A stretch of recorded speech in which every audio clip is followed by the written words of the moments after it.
बिहार विधानसभा चुनाव में जेएमएम की एंट्री ने सियासी तपिश को बढ़ा दिया है। दरअसल महागठबंधन की चौथी बैठक तेजस्वी यादव के आवास पर हुई, जिसमें महागठबंधन के राजद, कांग्रेस, लेफ्ट और वीआईपी पार्टियों के नेता शामिल हुए। इस बैठक में सीट बंटवारे और चुनावी रणनीति पर चर्चा हुई, लेकिन झारखंड की सत्ताधारी दल झारखंड मुक्ति मोर्चा के किसी प्रतिनिधि को इस बैठक में नहीं बुलाया गया। इसको लेकर झामुमो नाराज दिख रहा है, तो क्या जेएमएम बिहार में कुछ अलग करने का मन बना चुकी है? देखिए इस रिपोर्ट को।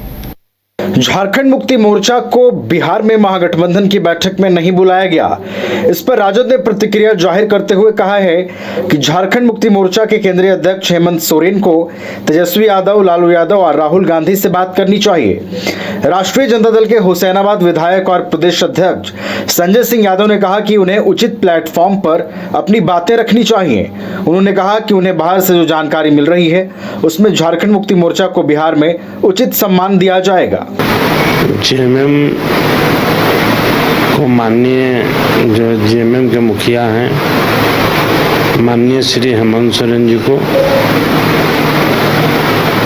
माननीय नेता आदरणीय श्री लालू प्रसाद जी, तेजस्वी जी और राहुल गांधी जी को जिसे इस मामले में बात करना चाहिए। कह रहे कि यहाँ पे हम लोग जो है शुरुआत में जब 2019 में सरकार बनी तो हम लोगों ने जब एक उनके विधायक उनको मंत्री बनाने का काम किया, यहाँ पे फिर से हमारी सरकार ने फिर मंत्री बनाने का काम किया। हम लोग रखे हुए हैं लेकिन वो हम पे ध्यान नहीं कर रहे हैं। जेएमएम तो कांग्रेस के भी पद पर 6 मिनिस्टर बना के रखे हुए हैं। आरजेडी को सिर्फ थोड़े रखे हुए हैं, उनको भी तो वहाँ बना के रखे हुए हैं। उचित प्लेटफॉर्म पर उनको बात करना चाहिए। कुछ इस तरह की बात चल रही है क्या आप लोग क्या बिहार में? मैं इस बारे में कुछ नहीं जानता हूँ। ये राष्ट्रीय अध्यक्ष का मामला है, अभी इस मामले में हम लोगों से कोई बात नहीं है। लेकिन जहाँ तक मुझे जानकारी बाहरी मिल रही है कि इनको उचित सम्मान मिलेगा, जो मुझे जानकारी है। इस पर भारतीय जनता पार्टी ने भी चुटकी लेते हुए कहा है कि जब बिहार विधानसभा के चुनाव होते हैं तो झारखंड मुक्ति मोर्चा इसी प्रकार का माहौल बनाती है और गीदड़ भभकी देने का काम करती है, लेकिन चुनाव में अपना उम्मीदवार खड़ा नहीं कर पाती।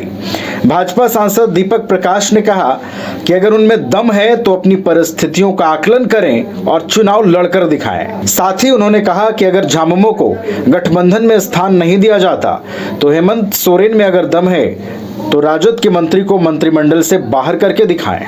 अब देखते हैं झारखंड मुक्ति मोर्चा के कथनी और करनी में बहुत अंतर है। जब बिहार विधानसभा के चुनाव होते हैं और लोकसभा के चुनाव होते हैं तब वो हमेशा इसी प्रकार के गीदड़ भभकी देने का काम करता है, लेकिन चुनाव में अपना उम्मीदवार खड़ा नहीं करता है।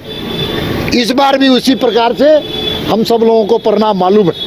अगर उनमें दम है, खम है और अपनी परिस्थितियों का वो आकलन करके चुनाव लड़ना चाहते हैं तो चुनाव लड़के दिखाएं। ये जानते हैं कि इंडी गठबंधन के लोग एक बार नहीं, 2 बार नहीं, 3 बार बैठकें हुई बिहार में और झारखंड मुक्ति मोर्चा के नेताओं को पूछा तक नहीं, केवल उनको बुलाता ही तक नहीं दिया, बल्कि हमको लगता है कि राजनीति से दरकिनार करने का काम। कहा जा रहा है कि जल्द ही महागठबंधन की अगली बैठक आयोजित की जाएगी, जिसमें सीटों का फॉर्मूला भी तय होने की संभावना है। लेकिन बड़ा सवाल यह है कि उस बैठक में क्या झामुमो को जगह मिलेगी या फिर महागठबंधन में झामुमो को स्थान प्रदान करते हुए बिहार विधानसभा चुनाव में कुछ सीटों पर चुनाव लड़ने का अवसर प्रदान किया जाएगा, या फिर झारखंड मुक्ति मोर्चा बिहार में स्वतंत्र रूप से चुनाव लड़ती नजर आएगी। न्यूज़ बाय स्कोप के लिए रांची से कैमरा पर्सन गौरव के साथ नीरज कुमार की रिपोर्ट।